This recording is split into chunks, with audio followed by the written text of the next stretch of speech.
Hi, District 98. It's Representative John Bradford bringing you a video legislative update on a couple of issues. First, let's talk local elections.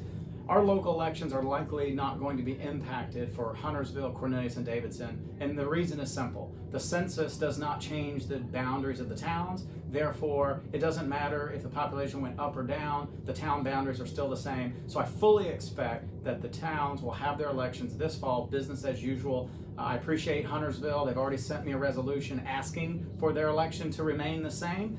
The only ones that will likely change will be CMS because they have actual districts that will be impacted by population, and of course the city of Charlotte, etc. But our three towns should be in good shape.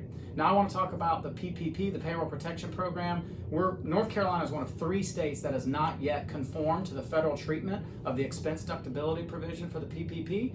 Today we had a press conference, bipartisan. We had members from Republican side, Democrat side. We had business owners there. We voted on that bill today in the House. It voted out 111 votes to 2, supporting North Carolina conforming to the federal treatment of PPP. That bill now moves to the House. That is something we need to do here in North Carolina for small business owners, for saving jobs. Also, we have taken the due date of taxes, which is typically due today, April 15th. We move that to May 17th, which aligns with the federal tax new due date.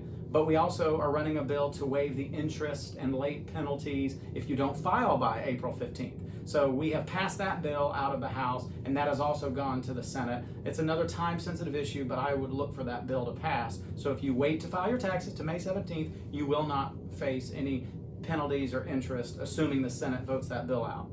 In Davidson, I filed a bill, House Bill 551. It's regarding some asbestos issues. There's a site in Davidson that a developer is going to be, I think, working on the actual remediation of asbestos, but there are some infrastructure improvements around the building that the town of Davidson has asked for money for. So I filed a bill, an appropriations bill for $350,000 to try and go help address that. Also, I passed a transient occupancy clarification bill, which really clarifies what a guest of a hotel is versus a tenant of a hotel. And so that bill moved and has gone over to the Senate as well. The last thing I'll update you on is the budget. The budget always originates with the governor, and then it moves to one of the chamber and then the other chamber. This cycle, the governor has passed it to the Senate. The Senate's working on the budget. It will eventually make its way over to the House, and then the House and the Senate will work together, and then it will go back to the governor where hopefully he will sign it. So that will happen in the weeks to come. I invite all of you to come see me in Raleigh. A few people have done that. I enjoy hosting you, give you a tour of the chamber floor, some of the committee rooms. You can see my office. This is the People's House. I hope you'll take the time to come see me. Bring a group of kids. Love to be a host for you. John Bradford, I'm in the Legislative Office Building. I'm on the 5th floor, 530. It's an honor to serve you. Thank you for listening. Have a great weekend.